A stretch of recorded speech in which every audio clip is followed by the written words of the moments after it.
Exeter. My name is Sarah Stein, and I am a 3-year senior living in McConnell Hall and a member of STARS Council. Today, I am honored to kick off the 4th annual Exeter Salutes Assembly. Exeter has a rich history of service to the United States. Each November, in alignment with the National Veterans Holiday, the Academy takes the opportunity to recognize the faculty, staff, family members, and alumni who have proudly served in the military. The goal of the Exeter Salutes program is to honor and celebrate those in our Exeter family who exemplify the spirit of non-civi through their service to our country, and to raise awareness of the impact that their service and sacrifice has on our community and beyond. Over the past 4 years, we've had some amazing and impactful alumni speakers, and this year is certainly no exception. But I would be remiss in not to acknowledge the driving force behind the program, Mrs. Jan Woodford.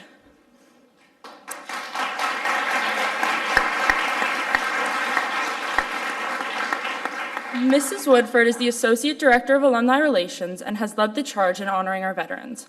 She's an Air Force veteran herself, as was her husband, David Woodford. And on behalf of STARS Council, we would like to thank you, Mrs. Woodford, for your service to our country and all you do for Exeter.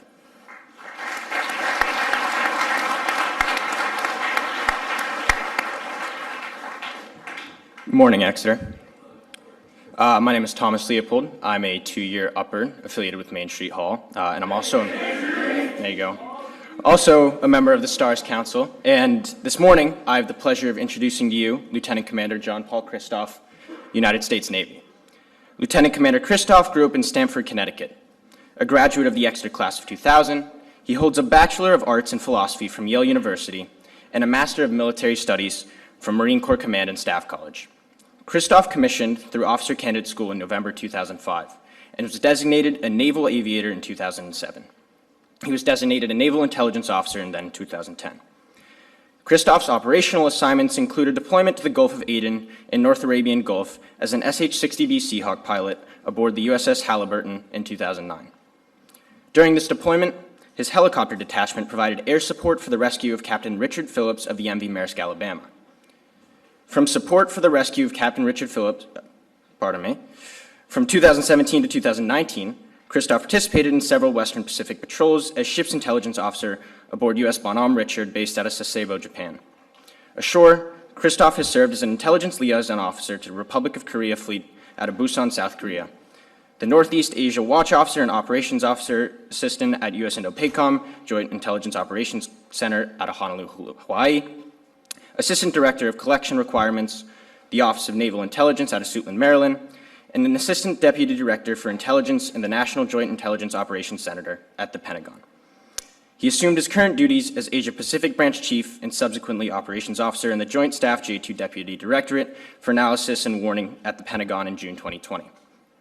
He's married to Suji Shim Kristoff and enjoys playing ice hockey and attending DC area supporting events. Now please welcome to the podium Lieutenant Commander John Paul Kristoff.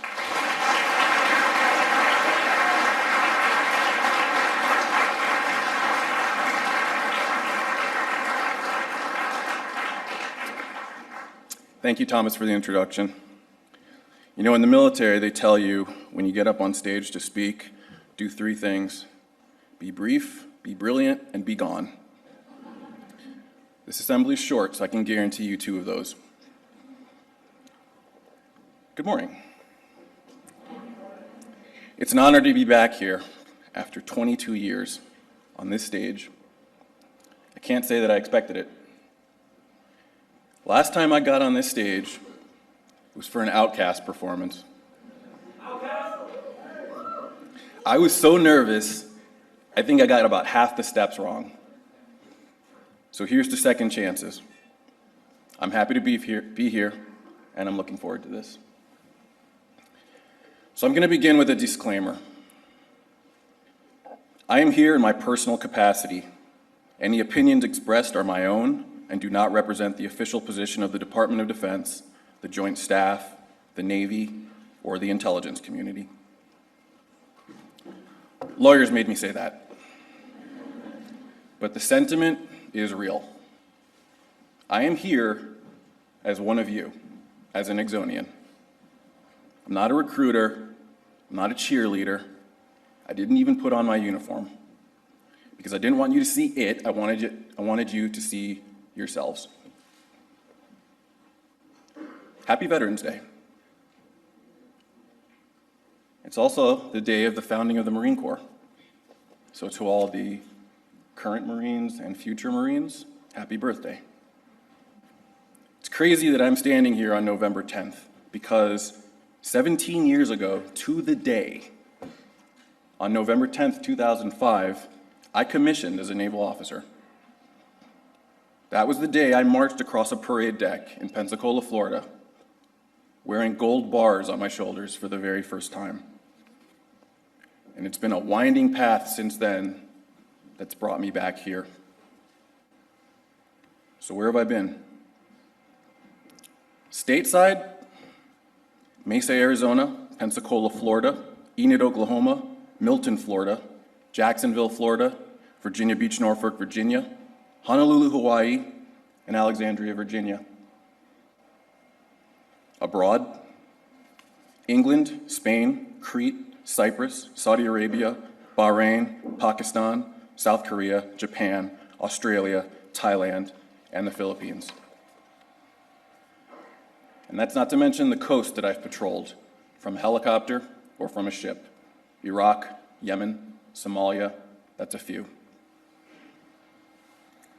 So how did I get here? Well, in 2003, my junior year of college, I realized I was searching for something. I was a philosophy major, so I was thinking too much. But that study helped me craft a rational basis for something I already knew that I was feeling. I marched off campus in New Haven, got on a bus, rode down to the Navy recruiter, and I told him I wanted to join. There were a lot of shocked people around me. My father asked me what my motivations were. And I said, because there are things that are happening right now out there that the military does that allow us to live here the way that we do. And I want to go see what those are. I want to see it. So we're going to talk a little bit about what I did and what I've seen. So what have I seen? First, Officer Candidate School, Aviation Pre-Flight Indoctrination, and Survival School. 3 of the funnest things you never ever want to do again. In short, getting yelled at, push-ups, inspections, hypoxia and altitude orientation, getting thrown in a metal tube underwater blindfolded and told to get out, spun in a centrifuge at high G till I'm about to puke or pass out, swimming miles in flight gear, starving in the woods, getting tossed in a cell, more getting yelled at, and somehow coming out of that on the other side, still intact enough to learn how to fly. And then, flight school. My new career took me as high as 20,000 feet in a slick, fast propeller plane called a T-6 Texan II. I pushed up on that power lever, heard the prop start to torque up. Turbo lag takes a second to kick in, but once it does, you just go. It's not a jet, but it flies like one. I took off into a clear, dark sky, and it was amazing. Moon, stars overhead, wispy cirrus clouds. And you're under a bubble canopy, so you've got 180 degrees of view, side to side and completely overhead. And the plains of Oklahoma just stretched out in front of me. The lights of the tiny towns near the base, near Vance Air Force Base, disappearing behind. You can count the water towers, and they literally spell out the names of every one of those towns. Enid, Wacomis, Bison, Hennessy. To the south, you can see the lights of Oklahoma City and Tinker Air Force Base. And way off in the east, It's Tulsa. And I had a nice tailwind, and I was making better than 300 knots. Ironically, that was the fastest, highest, and farthest I would ever fly again in my career in a flight school training aircraft. So then what? From 20,000 feet, I came down to 400 feet. Now, in a Seahawk helicopter, Bravo variant. And what did I see then? Nothing.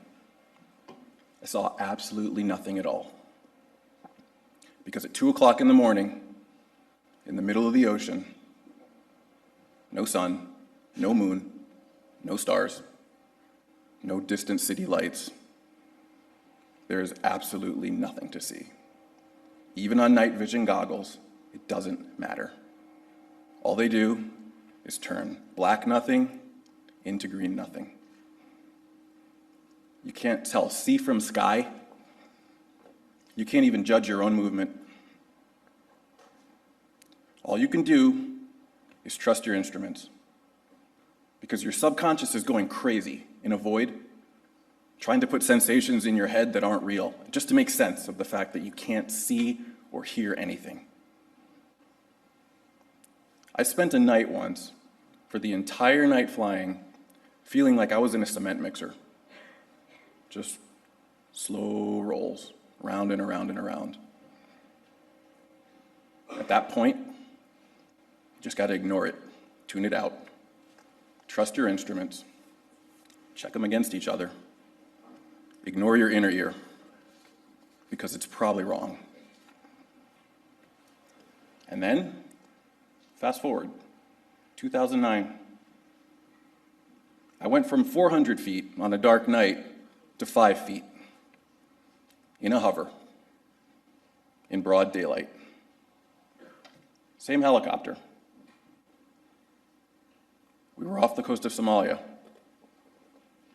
5-foot hover. Turbines and the rotors screaming. Saltwater spray kicking up all around the aircraft. It's like your own little personal hurricane. And off the Somali coast, I saw a small orange lifeboat filled with Somali pirates and one Captain Richard Phillips. Yes, that Captain Phillips. And it was our job to bring him home.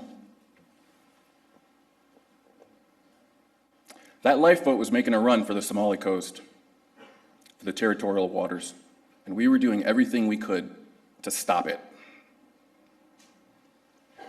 2 ships, USS Halliburton, a frigate, that was my ship, USS Bainbridge, a destroyer, small boat full of special forces, and us in the helicopter, throwing ourselves between that lifeboat and the coast, one by one.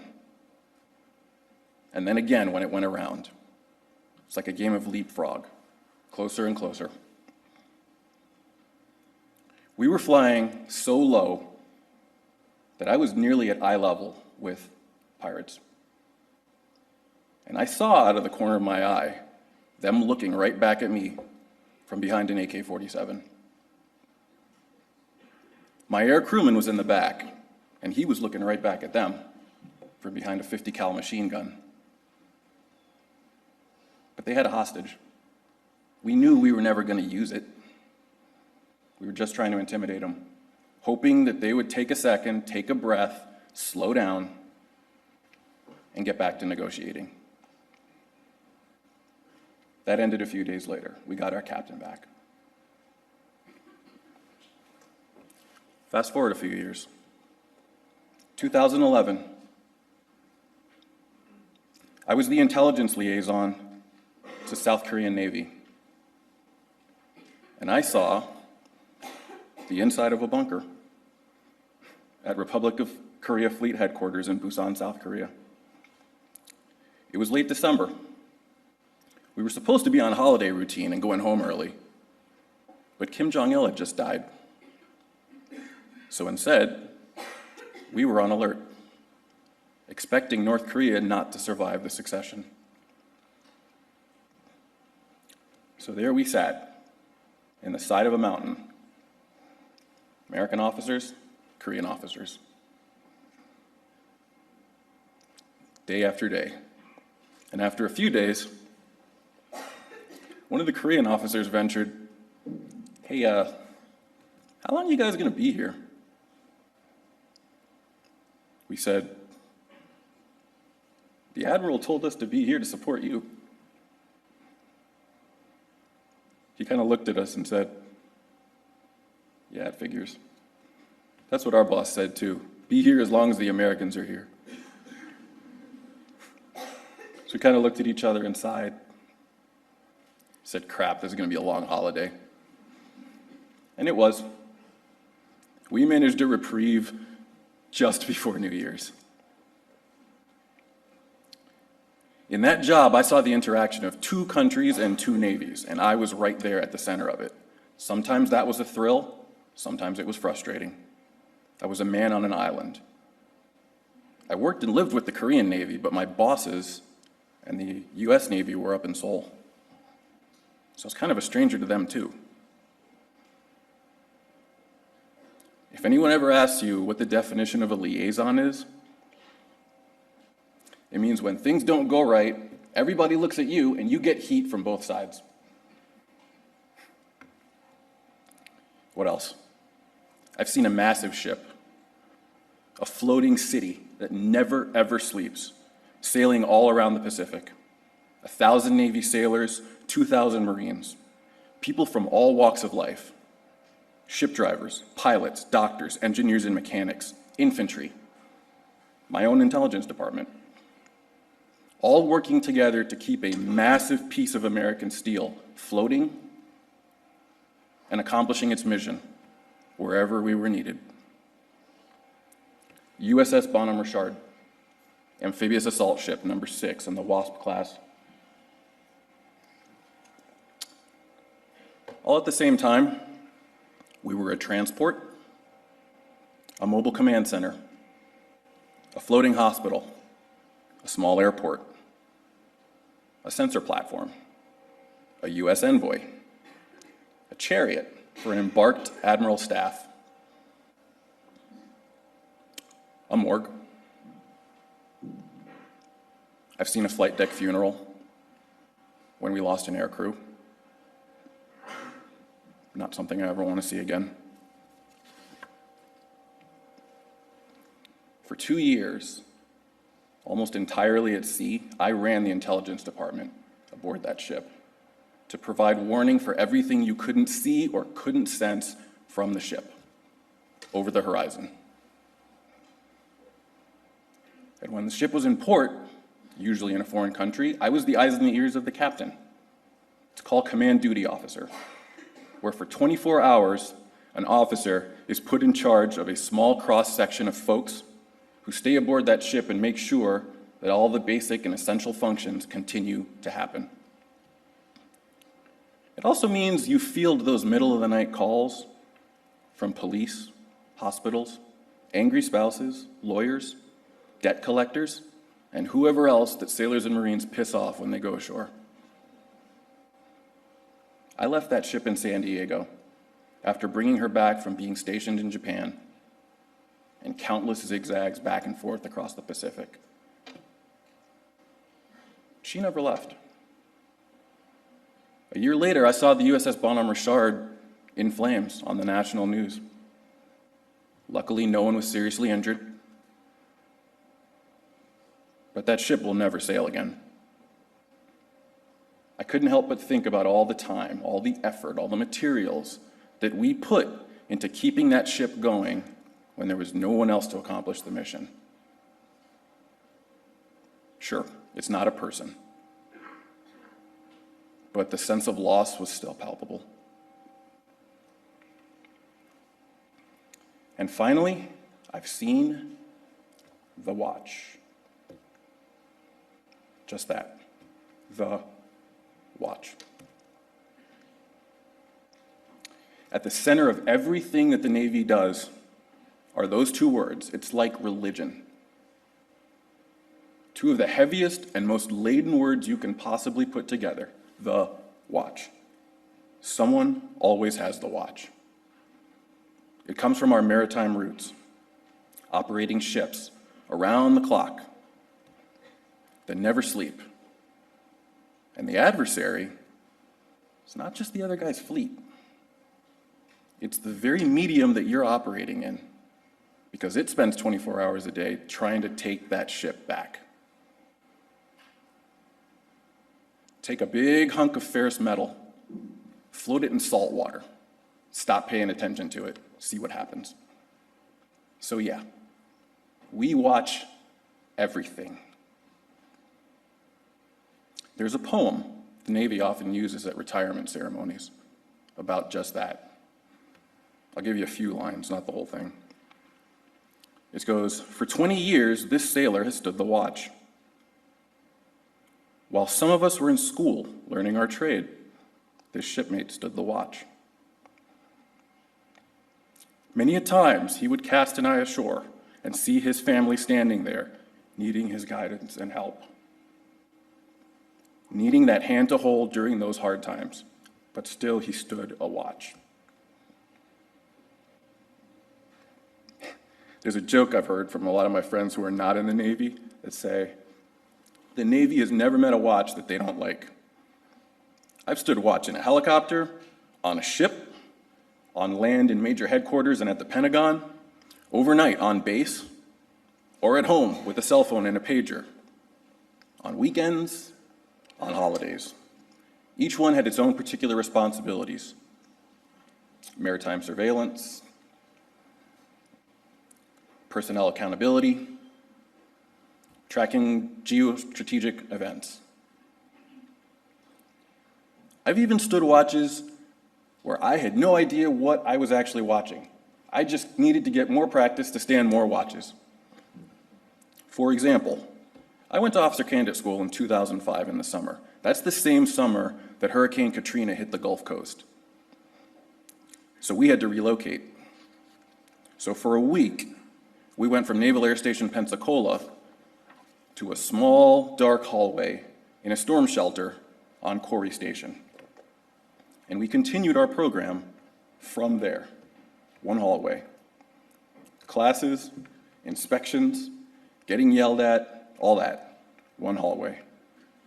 And still, in a 10-foot wide hallway with nothing in it but some backpacks, some sleeping bags, and some concrete, I had to get up at 1 o'clock in the morning, put on a uniform,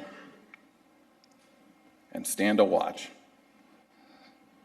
For 2 hours, I patrolled an empty hallway and ensured that, at the time, I had no idea what. Maybe that the cement blocks didn't make a run for it. But what I didn't know at the time was that the Navy was trying to lay a foundation for responsibility and for accountability. And so the answer to that question posed by my 18-year-old self, in order for us to live here the way we do, what's going on out there? The answer is the watch. No matter where you go, no matter what you do, no matter what your specialty is, you will stand a watch. And there's going to come a time where at some awful hour, you're going to need to make a call, and everyone's going to be looking at you. You may not be by yourself, but you will be alone. Because even the other folks that are there, they have their own watches. They have their own responsibilities, their own personal qualification standards, and their own calls to make. That's what a watch is. It's a small cross-section of folks with a whole lot of responsibility, doing the things that need to get done when everyone else is sleeping, or eating, or studying, or otherwise distracted. Right now, the military is on watch. As I stand here, someone's on watch. It's a constant. It's something we do from the day we join until the day we get out. Sometimes it's at risk to life and limb, and it's not easy. Everyone's resolve falters at 2 a.m. or when you've been at sea for 3 years, or when someone's looking at you down the barrel of a rifle, or even when you start to ask yourself, is this worth it? We live in an imperfect world and an imperfect country filled with imperfect people. It's a strange and grave thing to say, that doesn't matter. I'm going to stand here between you and harm, between this country and harm, on behalf of my family, my friends, these walls, and everything that's made me who I am. I'm going to go stand that watch. Non-city.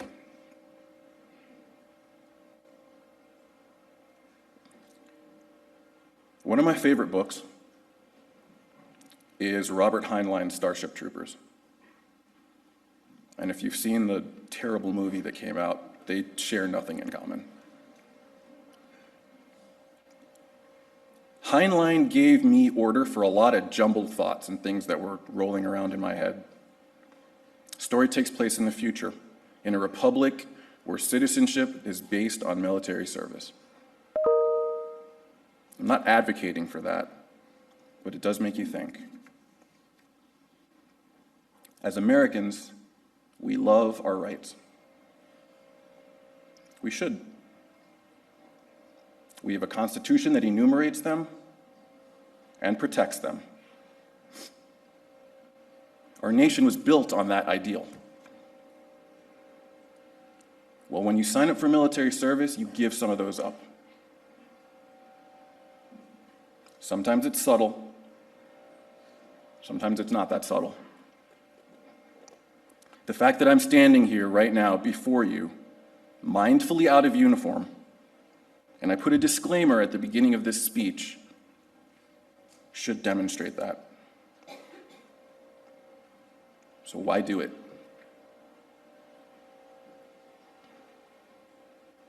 The answer is responsibility. The flip side of rights is responsibility. Rights are what everybody else owes to you. Responsibilities are what you owe to everyone else. You can't have the first without the second. When a people act collectively out of sense of responsibility and duty to one another, that's when rights are preserved.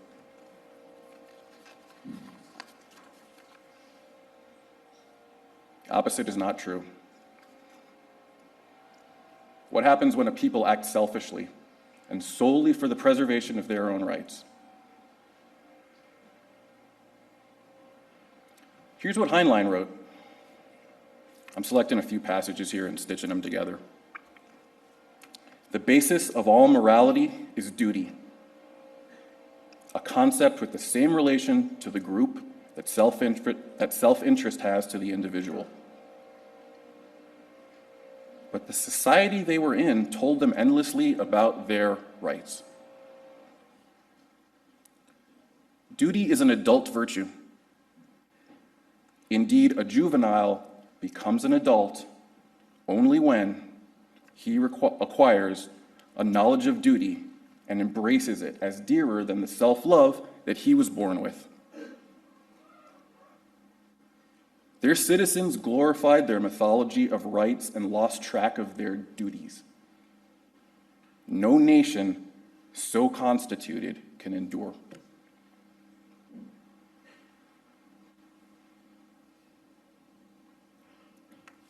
Kind of covered quite a bit of ground since watching cement blocks in a hallway, I think. So I'll leave you with this. You don't have to join the military to know duty, or to serve, or to stand a watch. but it's a heck of a ride and an experience and an education. Sword and shield. And if that calls you, or even beckons to you, look me up in the alumni directory. We can talk. Finally, in 2004, a great philosopher once wrote his thesis about an aesthetic concept called the sublime. The sublime, in the simplest form, are the things that attract us and speak to us. But we don't necessarily think of them as good or beautiful. They might even be kind of scary, kind of unsettling. Okay, that was me. I wrote it. And still, I look back at that paper from time to time. A lot of it makes me cringe, but it has moments. Among them, I wrote this. It's one thing to make a promise. It's quite another to give blood for that promise. The very idea tugs at me as if to say, don't you wish there was something so precious that you would secure it with blood? It seems to me there is no greater way to show one's dedication to anything or anybody than to give blood for it. To give that which supports one's very life. There is no more potent display of love, nor any higher sacrifice that a mortal can make. In other words, non-civi. Happy Veterans Day, happy Marine Corps birthday. Thanks so much for having me, and beat Andover!